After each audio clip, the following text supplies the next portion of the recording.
I want to tell you about the day I discovered that the person I'd raised, loved, and trusted most in this world saw me as nothing more than a bank account with an expiration date.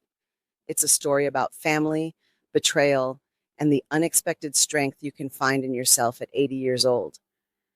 Some might say I should have seen it coming, but when it's your own daughter, you never imagine she'd be counting down the days until you're gone. My name is Eleanor Whitmore, though most people call me Ellie. I'm 80 years old now, and I spent 42 years of my life as a librarian at the Riverside Public Library. I know that sounds like a quiet profession, and in many ways it was, but those books taught me everything I needed to know about human nature, the good, the bad, and the absolutely unconscionable. I never thought I'd need that knowledge to protect myself from my own flesh and blood. I've always taken pride in my appearance and my independence. Even now, I keep my white hair pinned up in a neat bun, wear my pearls every day, and choose my dresses carefully. Dignity matters, especially when people start treating you like you're invisible. For most of my adult life, I lived in a beautiful 3-bedroom colonial in Maple Heights that my late husband Thomas and I bought in 1972. We paid $45,000 for it back then. Can you imagine? Thomas passed away 12 years ago, but I kept that house spotless, maintained the garden he loved, and lived there contentedly on my pension and Social Security. My daughter Patricia is 53 now. She's my only child. I won't pretend we were always close. Patricia was ambitious in ways I never quite understood, always wanting more, bigger, better. She married a man named Derek who works in finance, and they live in a sprawling house in the suburbs with their 2 teenage children. We had dinner together once a month, celebrated holidays, the usual things families do. I thought we had a perfectly cordial relationship. I was wrong. Everything changed on a Tuesday morning in March 2024. I was reaching for a book on the top shelf in my study when suddenly the room started spinning. The next thing I knew, I was lying on the floor, unable to move my right side properly. I managed to reach my phone and call 911. The paramedics told me later that I'd had a minor stroke, what they call a TIA, a transient ischemic attack. I spent 3 days in the hospital. The doctors said I was lucky. There was no permanent brain damage, and with physical therapy, I should regain most of my mobility. My right arm and leg were weak, but functional. I could walk with assistance, dress myself, think clearly. I was relieved. Patricia, however, seemed to have different ideas. She visited me every day in the hospital, which I appreciated at the time. On the 3rd day, she arrived with a stack of papers and a serious expression. "Mom," she said, sitting on the edge of my hospital bed, "we need to talk about your living situation. You can't possibly go back to that big house alone. What if you fall? What if you have another stroke and no one finds you for days?" I tried to protest. "Patricia, the doctor said I'll be fine with some therapy. I can hire someone to help around the house for a few weeks." "Mom, be realistic. You're 80 years old. You need professional care." She pulled out the papers. "I've been doing research. There's a wonderful facility called Meadowbrook Senior Living. It's the best in the state. 24-hour nursing staff, physical therapy on site, activities, everything you could need." "I don't need a nursing home," I said firmly. "I need my own home." She sighed, that patient, condescending sigh that made me feel like a difficult child. "I know this is hard, but I'm trying to help you. Look, I've already put a deposit down at Meadowbrook. They have a room available now, and if we don't take it, we'll lose it. These places have waiting lists." "You put down a deposit without asking me?" "Someone has to make the hard decisions, Mom." "You're not thinking clearly." She pushed the papers toward me. "These are just some forms for financial planning and healthcare decisions. Standard stuff. I need you to sign them so I can help manage your care." I was tired, confused, still recovering from the stroke. The medications made me foggy. Patricia kept talking, kept explaining, and eventually I signed the papers. She told me it was temporary, just until I got better. She told me she loved me and wanted what was best for me. I believed her because she was my daughter, and what mother doesn't want to believe her daughter has her best interests at heart. 2 weeks later, I was discharged from the hospital directly to Meadowbrook Senior Living. Patricia had already cleared out my bedroom at home and brought my clothes and personal items to the facility. When I asked about going home to get the rest of my things, she said, "We'll take care of all that, Mom. You just focus on getting better." Meadowbrook was exactly as advertised. Beautiful, modern, with cheerful staff and well-maintained grounds. It was also completely wrong for me. I didn't need the level of care they provided. Most of the residents had dementia or were bedridden. I could walk with a walker, read, carry on conversations, manage my own medications. I felt like I was in prison, albeit a very expensive, pleasant-looking prison. The fees were staggering, $6,500 per month. Patricia assured me it was all taken care of. She said she was using my savings and that she'd made some arrangements to cover the costs. When I asked to see my financial statements, she said she'd bring them next visit, but she never did. I settled into a routine at Meadowbrook, mostly because I didn't know what else to do. Physical therapy 3 times a week, meals in the dining room, reading in my room, watching the other residents play bingo in the activity room. I never joined. I've always found bingo mind-numbingly dull. Patricia visited every Sunday for exactly 1 hour, always bringing flowers, but never staying for more than the prescribed time. About a month into my stay, something happened that changed everything. It was a Thursday afternoon in late April. I was practicing walking with my walker in the hallway outside my room. My physical therapist had told me to practice as much as possible, and I'm nothing if not disciplined. The hallway was quiet. Most residents were in the activity room for some gardening program.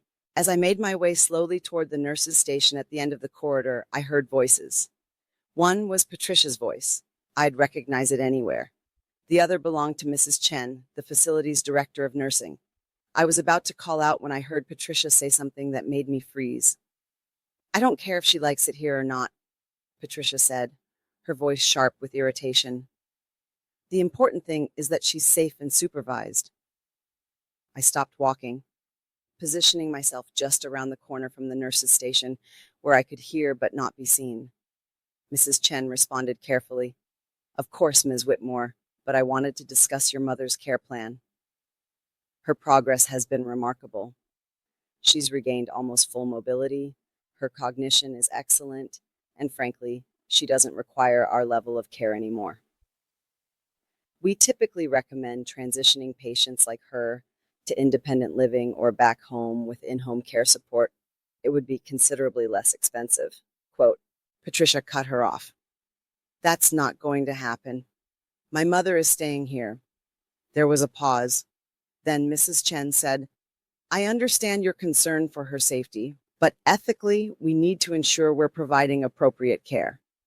Your mother is quite capable of—" "Listen," Patricia said, and her voice dropped lower, but I could still hear every word.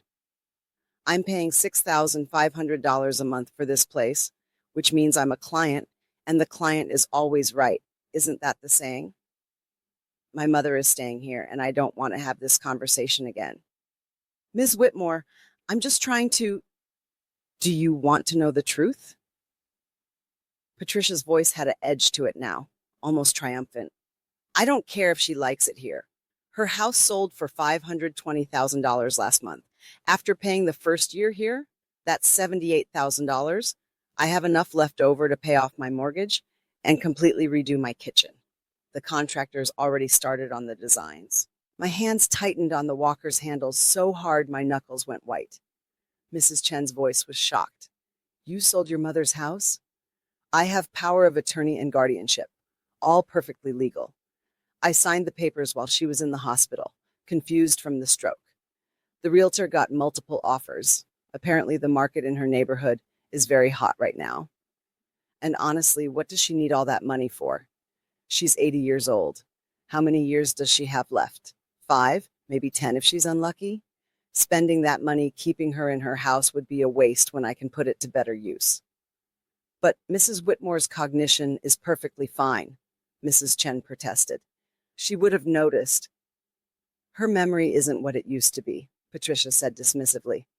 "She won't remember this conversation, and even if she asks questions, I'll just tell her the money is going to her care. She'll believe me. She always believes me. I'm her daughter. I stood there in that hallway, gripping my walker, feeling like I'd been punched in the stomach.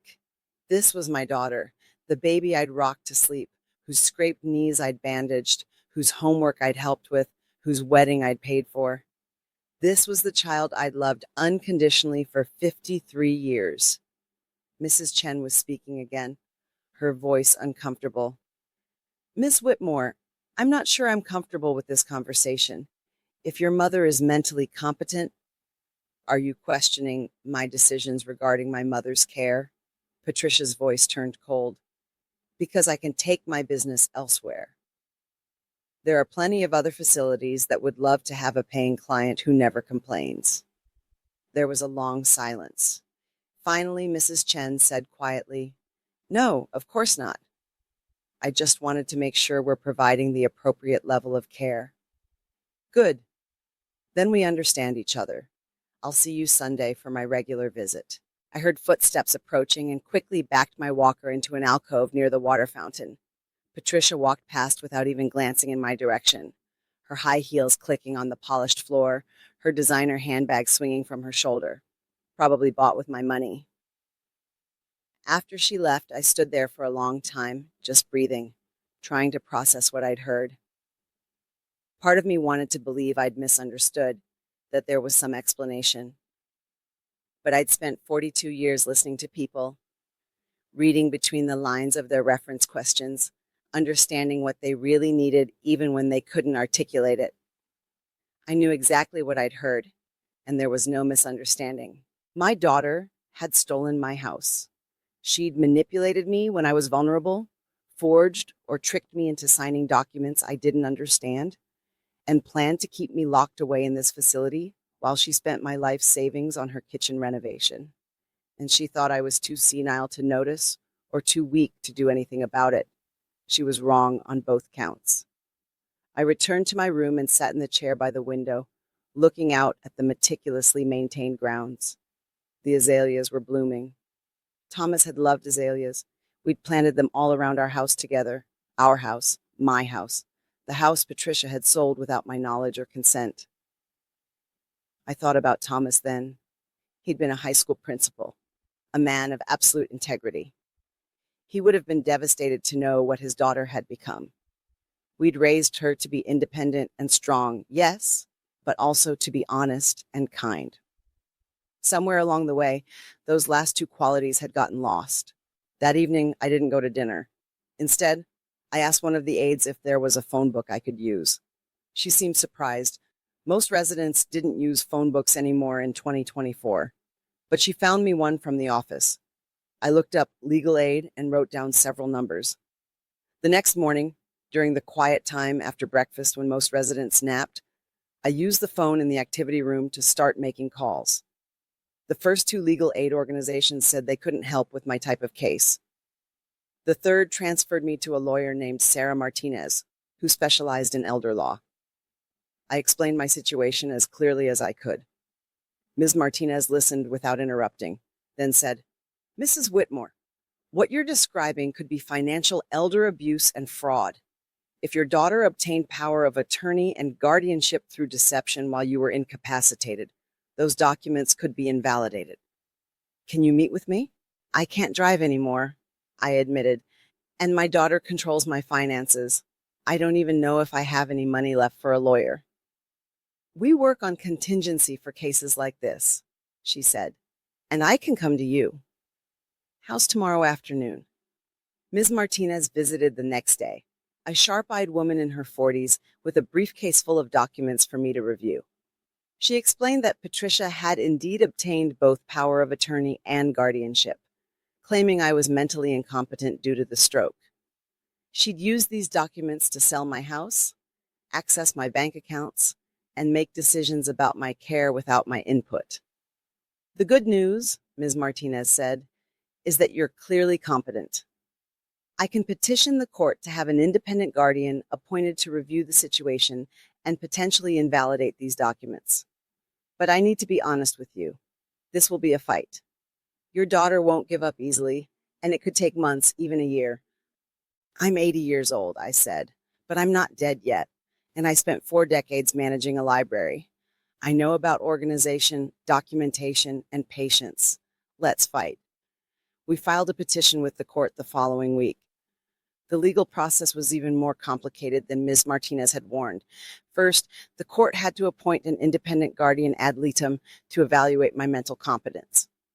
A psychologist visited me at Meadowbrook and administered a battery of tests. I scored in the normal range for someone my age on every single one. When Patricia learned about the lawsuit, she was furious. She arrived at Meadowbrook unannounced, storming into my room with Derek trailing behind her, looking uncomfortable. "How could you do this?" she demanded. "I'm your daughter. I'm trying to take care of you, and you repay me by dragging me into court." I looked at her calmly. "You sold my house without my knowledge. You stole over $400,000 from me. You put me in this facility not because I needed it, but because it was convenient for you. And you told the nursing director you didn't care how many years I had left because you'd already gotten what you wanted." Her face went pale. "You heard that?" I did. "My memory is perfectly fine, Patricia. No matter what you told Mrs. Chen. That was taken out of context." "There is no context that makes what you did acceptable," I said. "You're my daughter, and I loved you." Past tense. Because the person I loved wouldn't have done this to me. She tried several more times to convince me to drop the lawsuit, alternating between tears, anger, and accusations that I was being manipulated by my lawyer. I refused to engage. Derek, to his credit, looked ashamed the whole time. I wondered if he'd known what Patricia was doing. The court case took 8 months. The independent guardian appointed by the court conducted a thorough investigation and found that Patricia had indeed misrepresented my mental state to obtain guardianship. The power of attorney had been signed while I was heavily medicated and not fully informed of what I was signing. The court invalidated both documents. The investigation also uncovered that Patricia had spent not just my house proceeds, but had drained my savings account as well. Another $120,000 that I'd carefully saved over decades. Some of it went to Meadowbrook, yes, but the rest had been transferred to her personal accounts for her kitchen renovation, a new car, and a vacation to Europe. The judge was not amused. Patricia was ordered to return all the money she'd taken, with interest. Since she'd already spent much of it, she had to take out a loan against her own house to pay me back. The house I'd lived in had already been sold to a young family, so I couldn't get it back, but I received the full sale price plus damages. I moved out of Meadowbrook the day after the judge's ruling. Ms. Martinez helped me find an independent senior living apartment, a lovely 2-bedroom place with a small balcony where I could see the sunset. It cost $1,800 a month, less than a third of what Meadowbrook charged, and gave me complete independence. I hired a wonderful caregiver named Rosa, who comes for 3 hours each afternoon to help with heavy cleaning and errands. The rest of the time, I manage perfectly well on my own. Patricia tried to call me several times after the judgment. I didn't answer. She sent letters that I returned unopened. She even showed up at my apartment once, but the doorman called me first, and I told him I wasn't accepting visitors. Eventually, she stopped trying. I revised my will with Ms. Martinez's help. Everything I have will go to the Riverside Public Library, where I spent the happiest years of my career. They plan to use it to establish the Thomas and Eleanor Whitmore Reading Room for seniors. Patricia will receive nothing. I made sure the will was ironclad. Ms. Martinez brought in 3 witnesses, had me evaluated again by a psychologist to prove my competency, and even video recorded me explaining my decisions. Now, sitting here in my apartment with my books around me and Rosa humming in the kitchen as she prepares my lunch, I think about what happened and what it taught me. I gave Patricia everything a mother could give: life, love, education, support. I paid for her college education when she got into that expensive private school. Thomas and I helped with the down payment on her first house. We babysat our grandchildren every week for years. We showed up for every recital, every game, every graduation.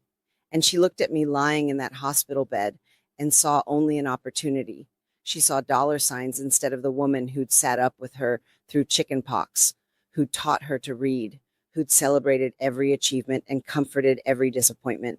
She calculated my remaining years and decided I wasn't worth the investment. But here's what she didn't calculate. She didn't account for the fact that being old doesn't mean being stupid. She didn't consider that a woman who'd managed an entire library system with its budgets and politics and complex interpersonal dynamics might have more fight in her than she appeared to have. She mistook physical weakness for mental weakness, and that was her critical error. I won't pretend this hasn't hurt. Every time I think about those words, how many years does she have left anyway? I feel the wound fresh. This was my daughter, my only child. I grieve the relationship we had, or the one I thought we had. I grieve the grandmother relationship she's destroyed with her own children, who I haven't seen since this began. Those are losses I'll carry for whatever time I have left. But I refuse to let that grief define my remaining years. I'm 80 years old, yes, but I wake up every morning in my own home, make my own decisions, and live according to my own values. I volunteer at the library twice a week, reading to children and helping seniors learn to use computers. I've joined a book club with other women my age. I take walks in the park on sunny days. I live my life on my terms. The lesson I've learned, and it's a hard one, is that you can't assume family will do right by you just because they're family. Love doesn't automatically confer trustworthiness. Blood relation doesn't guarantee integrity. You have to protect yourself, stay alert, and never surrender your agency just because someone claims they're acting in your best interest. I've also learned that it's never too late to fight back. Society tells us that old people should be quiet, compliant, grateful for whatever scraps of dignity they're allowed. I reject that entirely. I had every right to defend myself, to seek justice, and to make sure Patricia faced consequences for what she did. And perhaps most importantly, I've learned that I'm stronger than I thought. When I had that stroke, I was terrified. I thought my independent life was over. But I've discovered that strength isn't just physical. It's mental, emotional, spiritual. It's the determination to not be a victim, to not accept injustice, to keep fighting even when you're tired and scared, and it would be easier to just give up. Patricia wanted me to be a passive source of funding for her lifestyle.